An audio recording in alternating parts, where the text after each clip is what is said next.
आज हम बात करेंगे ऑर्थोपेडिक असेसमेंट के बारे में। Physical therapy orthopaedic assessment. इसमें से सबसे पहले इस लेक्चर को हम 3 लेक्चर में डिवाइड करेंगे। ये सबसे पहला वाला लेक्चर है। इसमें हम जनरल इंट्रोडक्शन या जनरल हिस्ट्री एक पेशेंट से कैसे लेते हैं और उसमें क्या क्या इन्फॉर्मेशन कलेक्ट करते हैं और उसके बारे में बात करेंगे।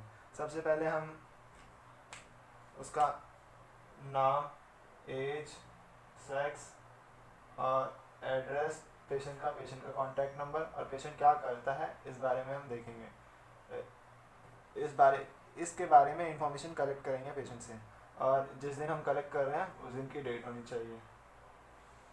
सबसे पहले जो हम पेशेंट से सवाल पूछते हैं वो होता है कि उसको कंप्लेन किस चीज़ की है। चीफ कंप्लेन, इसको हम सीसी भी लिखते हैं, चीफ कंप्लेन। इसमें हम एज इट इज लिखते हैं। अगर पेशेंट बोलता है कि मेरे को बैक पेन, तो हम लिख देंगे लो बैक पेन।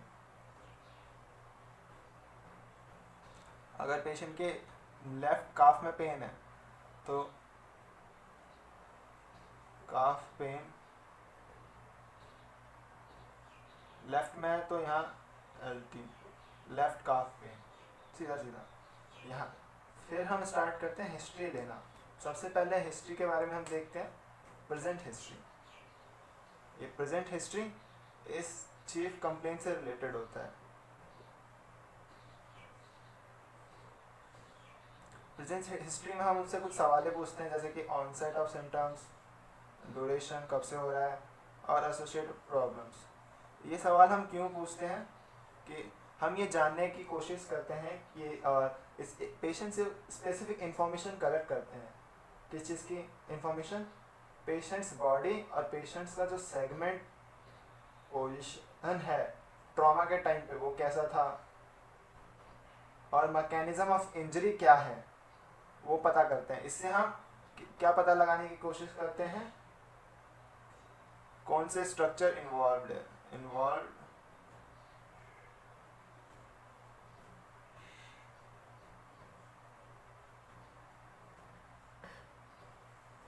ये एक डिटेल वीडियो रहेगा ऑर्थोपेडिक असेसमेंट का। एक ऑर्थोपेडिक असेसमेंट का फॉर्मेट मैं डिस्क्रिप्शन में डाल दूंगा, आप वहाँ जाके ऑर्थोपेडिक असेसमेंट, जिसमें वो ऑर्थोपेडिक असेसमेंट का फॉर्म रहेगा, जस्ट कि ये ब्लैक पार्ट, ताकि हम ये इस तरफ फिल कर सकें इसको।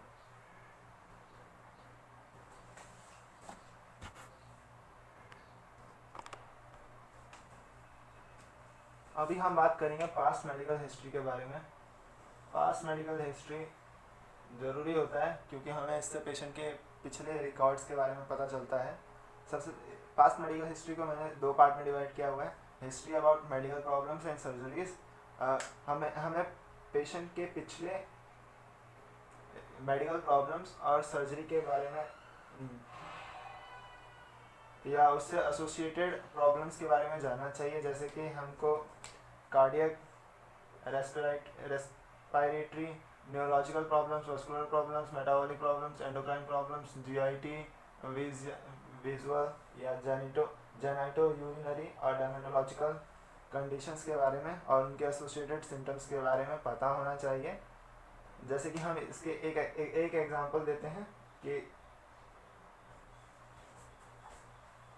अगर हमारे पास एक पेशेंट आया, क्या लेके आया? Shoulder pain.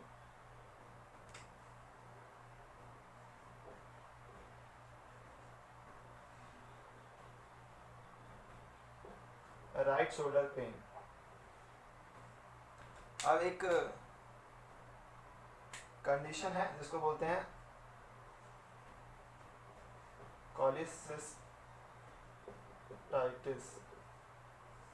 ये होता है इन्फ्लेमेशन ऑफ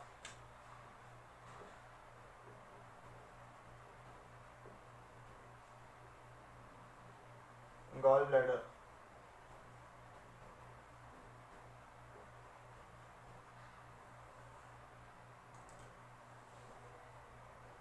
ये भी राइट शोल्डर पेन कॉज करता है।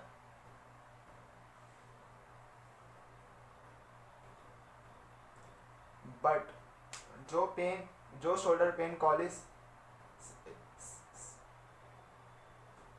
जो पेन कॉलिसिस्टाइटिस की वजह से होता है या इन्फ्लेमेशन ऑफ गॉल ब्लैडर की वजह से होता है, वो पेन एग्रीवेट नहीं या इंक्रीज नहीं होता जब हम शोल्डर का मूवमेंट करते हैं। और दूसरा, patient with cholecystitis would have additional symptoms such as upper abdominal pain, nausea,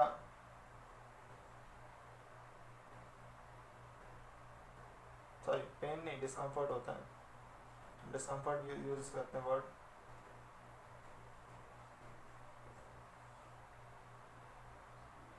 belching and blotting. इसीलिए एक थेरेपिस्ट को नॉलेज होनी चाहिए कि उस कंडीशंस की पैथोलॉजी और उससे एसोसिएटेड सिम्टम्स के बारे में, ताकि हमें एडिशनल फिजिशियन इवेल्युएशन की ज़रूरत पड़े और उसके ट्रीटमेंट की ज़रूरत पड़े तो हम एक फिजिशियन के पास उसको भेज सकें।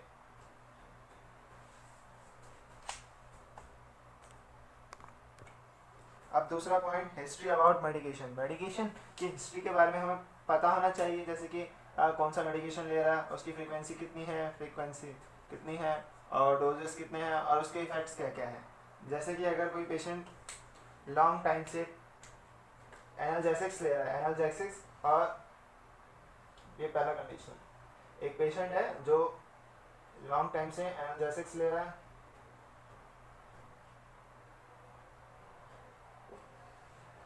एंड एंटी इन्फ्लेमेटरी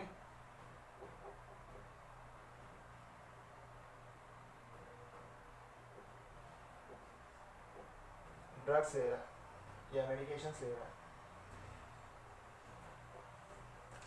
तो क्या होता है, इससे क्या होगा कि ये एनाल्जेसिक्स और एंटी इन्फ्लेमेटरी ड्रग्स लेने से पेन की जो इंटेंसिटी है या सिम्टम्स की जो इंटेंसिटी है वो कम रहेगी। कब कम रहेगी? जब थेरेपिस्ट या फिजियोथेरेपिस्ट एग्जामिन कर रहा होगा। और ये सब डिफ़िकल्ट बना देता है कि जो पेशेंट में जो सुधार है या उसका पेन कम है वो एक्चुअली फिजिकल थेरेपी ट्रीटमेंट की वजह से है या इन ड्रग्स की वजह से वो आ रहा है। एक और एग्जांपल लेते हैं हम, prolong use of corticosteroid.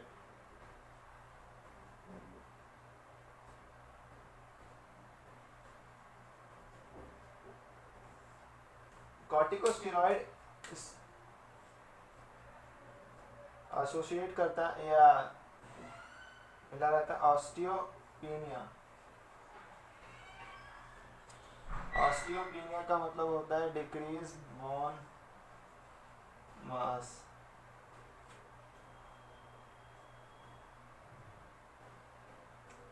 And decrease strength. Sorry, corticosteroids associated होता है ऑस्टियोपेनिया। ऑस्टियोपेनिया का मतलब होता है डिक्रीज बोन मास और एसोसिएट होता है डिक्रीज स्ट्रेंथ ऑफ लिगामेंट।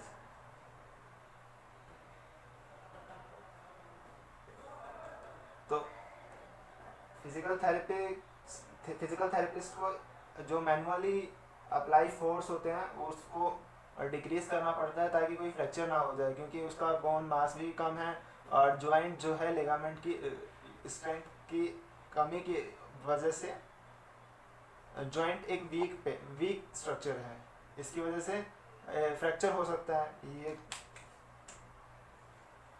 क्या कॉज कर सकते हैं? फ्रैक्चर। इसमें हम तीसरा एग्जांपल लेते हैं,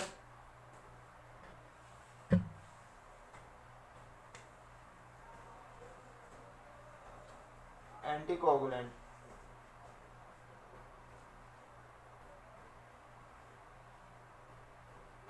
एंटीकोगुलेंट क्या करता है? पेशेंट्स को ज़्यादा ससेप्टिबल बनाता है किसके लिए? कॉन्ट्यूजन और हेम अर्थरोसिस।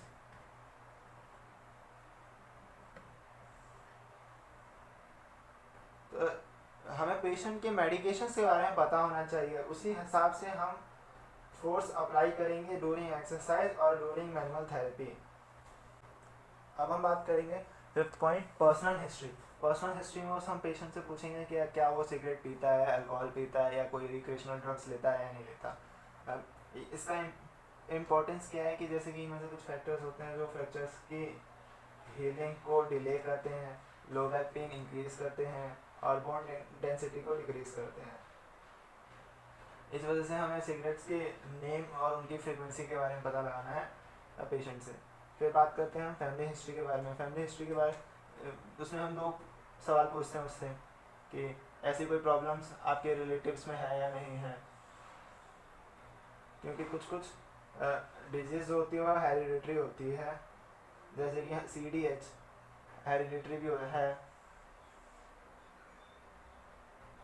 फिर हम बात करते हैं 7 पॉइंट, ऑक्यूपेशनल डिजीज़ के बारे में।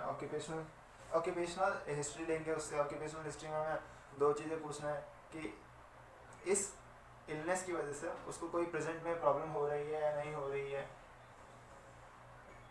जैसे कि वो चल नहीं पा रहा है तो अपने वो काम ठीक से नहीं कर पाएगा।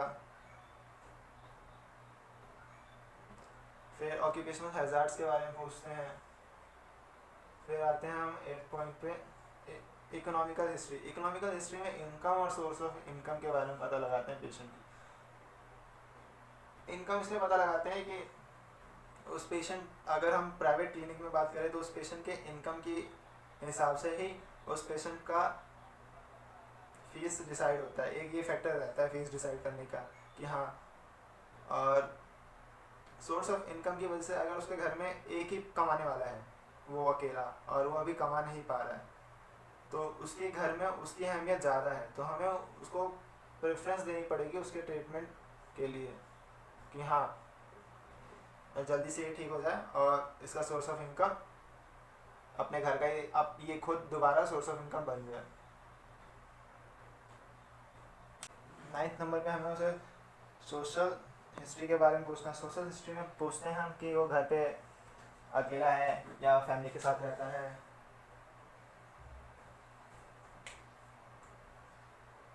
फैमिली मेंबर के बारे में पूछते हैं, फैमिली के बारे में पूछते हैं।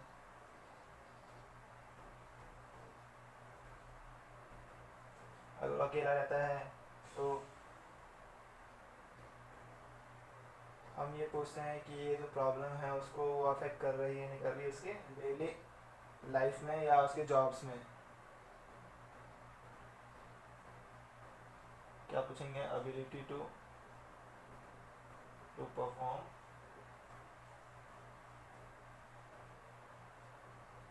वर्क। फिर पूछेंगे कि घर में सीढ़ी है या नहीं है। सीढ़ी है तो तुम सीढ़ी चढ़ सकते हो, अगर चढ़ जाते हो तो उतर सकते हो, उनकी नहीं उतर सकते। तो ये बेसिक से सवाल पूछेंगे। अब आ जाते हैं हम पेन। अब हम उससे उसके पेन के बारे में पूछेंगे, जो उसको दर्द हो रहा है वो जो उसमें हम सबसे पहले जो पूछते हैं वो मोड ऑफ ऑनसेट के बारे में पूछते हैं। मोड ऑफ ऑनसेट में हम 2 चीज़ें आती है, ग्रेजुअल और सडन। सडन पेन, अचानक से पेन आ गया, जैसे क्रैम्प आता है। ग्रेजुअल पेन धीरे धीरे बढ़ता है। लोकेशन ऑफ पेन तो आप सभी को पता है कि पेन कहाँ हो रहा है, उसके बारे में पता लगते हैं। इंटेंसिटी, उसको पेन कितना हो रहा है इसके बारे में जानने के लिए एक स्केल यूज होता है जिसको बोलते हैं वास। इसका फुल फॉर्म होता है विजुअल एनालॉग स्केल। इसमें क्या करते हैं कि 1 से 10 तक काउंटिंग होती है। इधर का मतलब होता है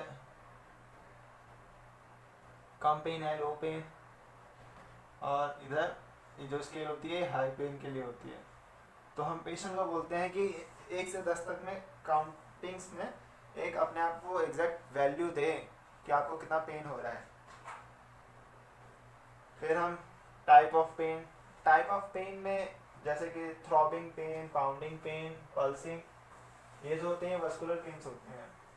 फिर डल पेन, धीरे धीरे मस्कुलर स्केलेटल पेन होता है। न्यूरोलॉजिक पेन में जैसे क्या आता है stabbing, crushing, pinching, burning sensation जिसको बोलते हैं, हॉट, याद आते हैं टाइप्स ऑफ पेन्स में।